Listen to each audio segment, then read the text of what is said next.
Hello, मैं स्वतः अवलोधी। इस वीडियो को देखने सुनने वालों को प्रणाम, सत श्री अकाल, नमस्ते और जय श्री राम।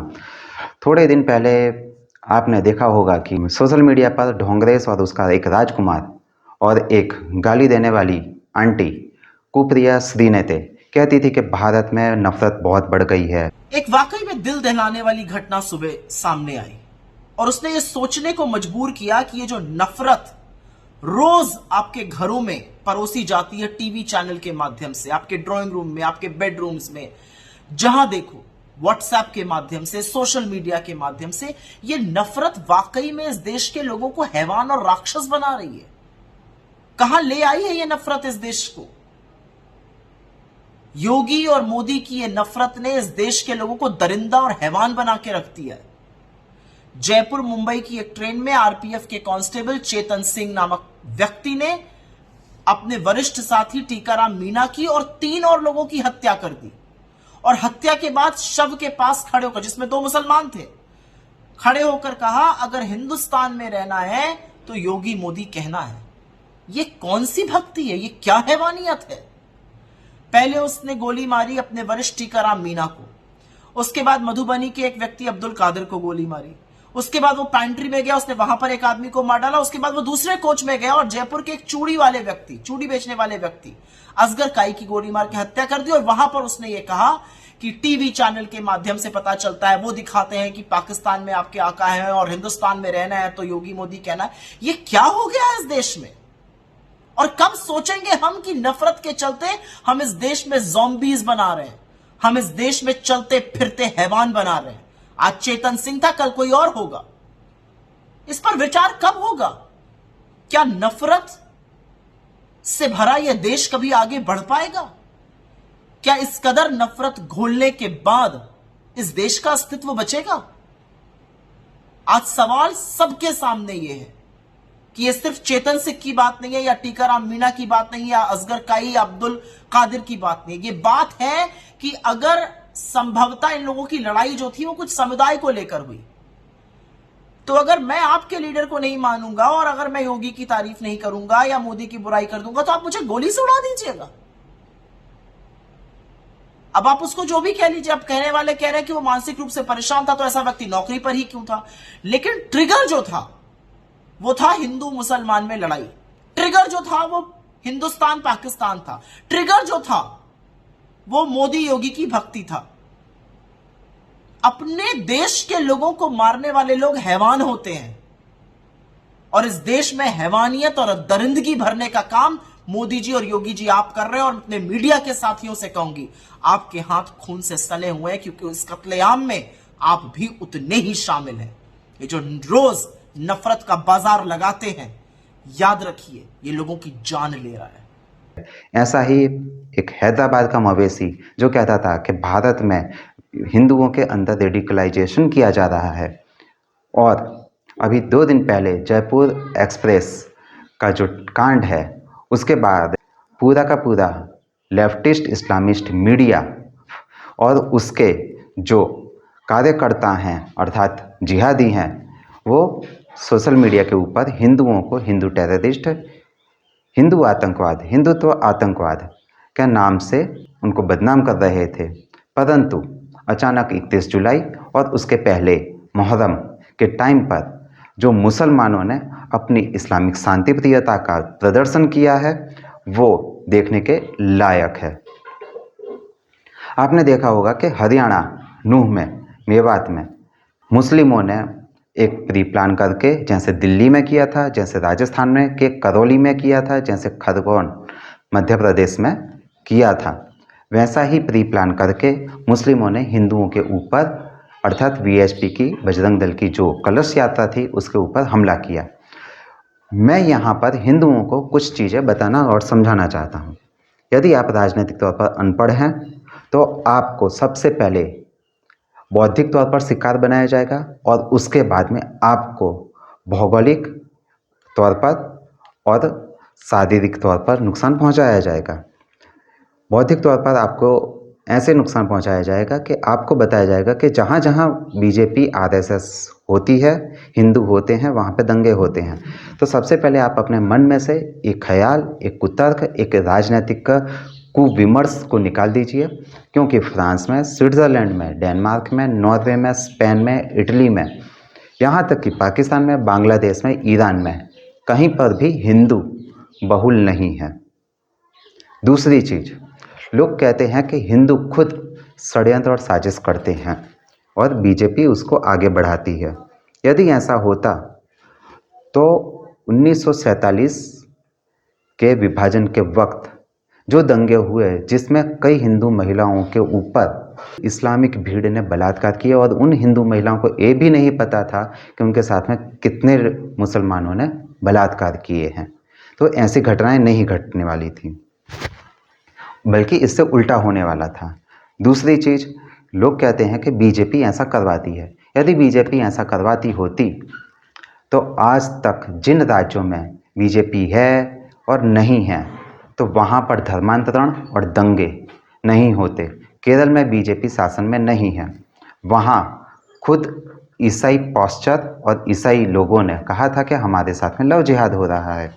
और साथ में आपको एक ऐतिहासिक चीज़ भी बता दूं कि 1921 में जो मोपला कांड हुआ था, जो लगभग 10-12 साल चला, डायरेक्ट और इनडायरेक्ट 100 ईयर चला, वो होता नहीं। तब ना मोदी थे ना बीजेपी थी, परंतु हर जगह मुस्लिम जहाँ भी मेजॉरिटी में आते हैं वहाँ पर दंगा करते हैं, गैर मुस्लिमों को वो लोग निशाना बनाते हैं, और ऐसा ही नूह और मेवात में हुआ। आपको एक सबसे बड़ा आपके दिमाग में, आपके विचारों में राजनीतिक वायरस छोड़ा गया है, प्लांट कर दिया गया है। हिंदू मुस्लिम भाई, सेक्युलरिज्म, गंगा जमनी तहजीब। आपने देख लिया होगा कि राजस्थान हो, बंगाल हो, केरल हो, दिल्ली हो, हरियाणा हो, गुजरात हो, भारत का कोई भी स्टेट नहीं बचा है कि जहाँ पर इन राजनैतिक स्लोगनों की ऐसी तैसी ना की गई हो। मुस्लिम प्री प्लान करता है, खुद की मस्जिद में खुद के कुरान की बेअदबी करता है, खुद की मस्जिदों मदरसों के ऊपर हमले करता है, उसका दोषारोपण करके हिंदुओं के ऊपर, हिंदू बस्तियों के ऊपर पूरी भीड़, इस्लामिक भीड़ सशस्त्र होकर हमला करती है और सबसे पहले निशाना बनाया जाता है पुलिस वालों को। ये एक सोचे समझे साजिश है, ये हकीकत में एक वॉर प्लानिंग है। मैं हिंदुओं को कह देना चाहता हूँ कि आपके बाजू वाला मुस्लिम यदि सिंगल है, भीड़ में नहीं है, तो वो शायद आपकी बात मानेगा, सुनेगा और आपके खिलाफ कोई भी कुतर्क, कोई भी हिंसक बात कार्य नहीं करेगा। परंतु वही मुस्लिम यदि इस्लामिक भीड़ का हिस्सा है तो सबसे पहले उसका फर्ज बनता है कि वो आप पर हमला करे। ये इस्लामिक रूल के हिसाब से किया जाता है और मुस्लिम भीड़ उसको ऐसा करने के लिए मजबूर करती है। और आप देख लीजिए, कमलेश तिवारी हो, नुपुर शर्मा हो, उमेश कोहले हो या कन्हैया लाल हो, उन सब की रेकी, उनके खिलाफ कार्य उन्हीं मुस्लिमों ने किए थे जो उसके सबसे करीब में थे। आपको कहा जाता है कि मुस्लिम भाईचारे से और शांति से रहते हैं, परंतु एक सच्चाई है, मुस्लिम तब शांति से रहता है, नंबर 1 जब उसकी संख्या कम हो, नंबर 2 उसके पास में राजनीतिक या कानूनी ढाल तैयार ना हो, नंबर तीसरी चीज़ उसके पास में प्लानिंग करने के लिए टाइम ना हो। इन 3 महत्वपूर्ण समय के साथ में मुस्लिम शांति से रहता है। तो जो लोग कहते हैं कि मुस्लिमों को उकसाया जाता है, तो ये चीज़ गलत है। यदि मुस्लिम अपनी पूरी तैयारी कर लेते हैं तो बिना उकसावे के अपने विरोधियों के ऊपर या तो गैर मुस्लिमों के ऊपर हमला कर देते हैं। यदि आपने देखा होगा कि 29, 30, 31 जुलाई को मुहर्रम का जुलूस निकला और देश भर में खबरें आईं। 2 मुस्लिम गुट शिया और सुन्नी आपस में भिड़ गए, दोनों ने एक दूसरे पर घातक हथियारों से हमले किए। दूसरी चीज़, आपने एक और न्यूज़ सुनी होगी साथ में कि मुस्लिमों ने जो मुहर्रम के जुलूस में शामिल थे, उन्होंने हिंदुओं के मंदिरों पर, सोसाइटियों के ऊपर हमला करने की कोशिश की। अब ये क्या बताता है, इसके साथ में उस थियरी का, उस राजनीतिक थियरी का विच्छेदन हो जाता है, यानी पोस्टमार्टम हो जाता है, जो कहती है कि मुस्लिमों को भड़काया जाता है, मस्जिदों के सामने डीजे बजाया जाता है, जय श्री राम के नारे लगाए जाते हैं। अब मुहर्रम में जब दो मुस्लिम पक्ष एक दूसरे के सामने हथियार लेके खड़े हो जाते हैं, एक दूसरे का गला काट कर उसका खून पीने के लिए तैयार हो जाते हैं, तो आप मुझे बताइए, मुस्लिम का कौन सा समूह जय श्री राम का नारा लगा रहा था, कौन सा समूह मस्जिद के सामने डीजे बजा रहा था? ये आपके दिमाग में लुटियंस पिद्दी इस्लामिस्ट मीडिया के जिहादियों का काम है, जो आपके दिमाग में ऐसी चीज़ें डालती है, जो वाइट वॉश करते हैं, जो इस्लामिस्टों के द्वारा किए गए जिहादी हमलों, दंगाई हमलों का और इस्लामिक बलात्कारों का समर्थन करते हैं। इसलिए यदि आप हिंदू हो और आप ऐसा सोचते हो कि इससे मुझे कोई लेना देना नहीं है, तो मैं आपको लिख कर देता हूँ, इस्लाम की नज़र में सभी मुस्लिम के अलावा कोई भी दोस्ती या रिश्तेदारी के लायक नहीं है।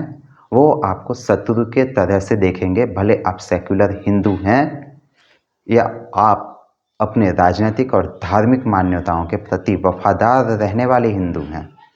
उनकी नज़र में आप कट्टर हिंदू हैं, तो वो आपको जब भी मौका मिलेगा वो आप पर हमला करेंगे, सामूहिक होकर करेंगे, और उनका निशाना आपके घर की लड़कियां, महिला सदस्य रहेंगी। आपका सर कत्ल करके, काट करके आपकी महिला और घर की बहू बेटियों, बीवियों को उठा लिया जाएगा। और नूंह हरियाणा में जो हमला हुआ, वहाँ पर आपने यही देखा था कि इस्लामिक भीड़, जिसमें 10-12 साल के छोटे मुस्लिम भी शामिल थे, वो हथियार चला रहे थे और उनका निशाना वीएचपी बजरंग दल की कलश यात्रा में शामिल महिलाएं और लड़कियां थीं। अब आपको एक सतर्क हिंदू बनने की ज़रूरत है। आप जागृत हिंदू बनिए। जहाँ तक मैं कहता हूँ, यदि आप राजनीतिक तौर पर सेक्युलरिज्म को वोट दे रहे हैं, तो मेरी बात मानिए, आप अपने विनाश, आप अपने जनसंहार, आप अपने अस्तित्व के उन्मूलन और अपनी महिला बहन बेटियों के बलात्कार के लिए एक स्टैंप पेपर पर साइन कर रहे हैं। कुछ लुटियंस और पिद्दी पत्रकार कह रहे हैं कि गोदी मीडिया से अपने बच्चों को बचाइए, गोदी मीडिया जहर फैला रही है। तो मैं एक बात बता दूं, ये वही लुटियंस मीडिया है जो करगिल में और 26/11 के हमलों के वक्त यहाँ से बैठकर अपने पाकिस्तानी आकाओं और उनके जिहादियों के लिए लोकेशन शेयर कर रहे थे। ये लोग आज कह रहे हैं, जब हिंदू जागृत हो रहा है, तब कह रहे हैं कि अपने बच्चों को, अपने भविष्य को गोदी मीडिया से बचाइए। मैं भी सही बोल रहा हूँ, परंतु थोड़ा अलग। आप अपने आप को जिहादी मीडिया से, अपने बच्चों को और उनके भविष्य को जिहादी मीडिया के जिहादियों से बचाइए। मैं एक छोटी सी बात और कहूँगा। भारत में जिस तरह से हिंदुओं के खिलाफ अत्याचार, इस्लामिक आक्रमण और जिहादी दंगे बढ़ रहे हैं, उसके लिए सबसे ज़्यादा जिम्मेदार छोटे कोर्ट, हाई कोर्टों और सुपर कोर्टों में बैठे हुए मियाँ लॉर्ड जिम्मेदार हैं। क्योंकि हमारी जो चंदूबाई है, उस चंदूबाई ने एक स्टेटमेंट दिया है कि मणिपुर की घटना को दूसरे मामलों से मत तुलना कीजिए। उसने सिर्फ ऐसा बोला है कि मणिपुर की घटना सबसे ज़्यादा महत्वपूर्ण है, और भारत के अन्य राज्यों में यदि हिंदुओं के साथ में ऐसा है तो होने दीजिए, हमें उससे कोई मतलब नहीं है, और हिंदुओं के साथ में ऐसा होना चाहिए। और ऐसे ही स्टेटमेंट भारत में दंगे करवाते हैं, परंतु राजनीतिक पार्टियां और ख़ास करके जो मोदी सरकार है, वो भी इस चीज़ में अब पसमानदा प्रेम में इतनी व्यस्त हो चुकी है कि उसे ये समझ में नहीं आ रहा है कि ये दंगे यदि नियमित तौर पर होते रहेंगे तो उनका 5 ट्रिलियन इकोनॉमी प्लान धरा का धरा रह जाएगा, और भारत तीसरे नंबर की जीडीपी बनने से चूक जाएगा। परंतु हमारे मोदी जी को पासमानदा प्रेम जो जागा है उसकी कीमत अलग अलग राज्यों में हिंदू चुका रहा है। जहाँ तक मैं मानता हूँ कि यदि आप अपराधी को मानवीय अधिकार देते हैं तो आप अपराध को खुद समर्थन दे रहे हैं, आप अपराध को बढ़ने के लिए एक अच्छा सा मौका, एक अच्छा सा वातावरण प्रदान कर रहे हैं। यदि आपने कश्मीर में स्टोन प्लेटिंग के ऊपर बुलेट चलाई होती या रबर बुलेट चलाई होती और जिहादियों को छोड़ा ना गया होता तो आज ये पोजीशन नहीं आती। दूसरी चीज़, आपने कुछ नए ऐसे कानून बनाने की ज़रूरत थी जिसमें भारत के अंदर इस्लामोफोबिया शब्द और सेक्युलरिज्म शब्द को प्रतिबंधित करना चाहिए था, क्योंकि ये दोनों शब्द ऐसे हैं, एक शब्द हिंदू के जनसंहार को बढ़ाता है, प्रमोट करता है, और दूसरा शब्द हिंदुओं के खिलाफ किए गए इस्लामिक अत्याचारों, आतंकी हमलों, जिहादी हमलों को शील्ड अर्थात ढाल प्रदान करता है। पर हमारे मोदी जी पसमानदा प्रेम में और सबका विश्वास जीतने में इतने व्यस्त हैं, इतने मस्त हैं कि उन्होंने सबसे पहले मणिपुर जलवा दिया, उसके बाद में राजस्थान, मध्य प्रदेश, दिल्ली, अब हरियाणा जल रहा है।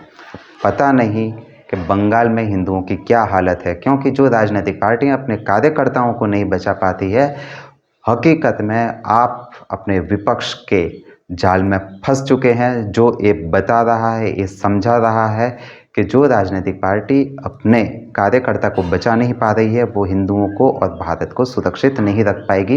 ये ऐसा संदेश वो आपके जो विरोधी हैं, राजनीतिक विरोधी हैं, जो भारत के विरोधी हैं, जो हिंदुओं के विरोधी हैं, वो ये संदेश सफलतापूर्वक हिंदुओं में प्लांट कर चुके हैं और मोदी सरकार इससे रोकने में, इससे असरकारक तरीके से निपटने में पूरी तरह से विफल, असफल, असहाय, निसहाय दिख रही है।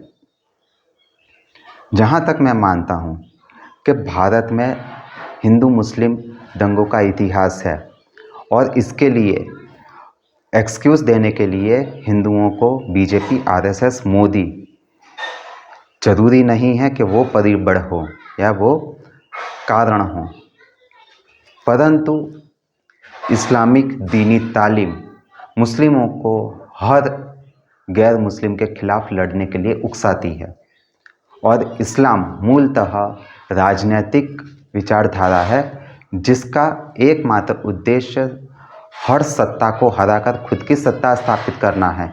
यदि इस्लाम धर्म होता तो वो ऐसी चीज़ें करते नहीं, क्योंकि यहूदियों ने अपने आप को सुधारा, ईसाइयों ने अपने आप को सुधारा, हिंदुओं को ऐसा करने की ज़रूरत ही नहीं पड़ी, क्योंकि वो सिमटते जा रहे थे। यदि हिंदुओं का धर्म सबसे ज़्यादा हिंसक और सहिष्णु होता तो आज इस्लाम और ईसाइयत नहीं होती। धन्यवाद, नमस्ते।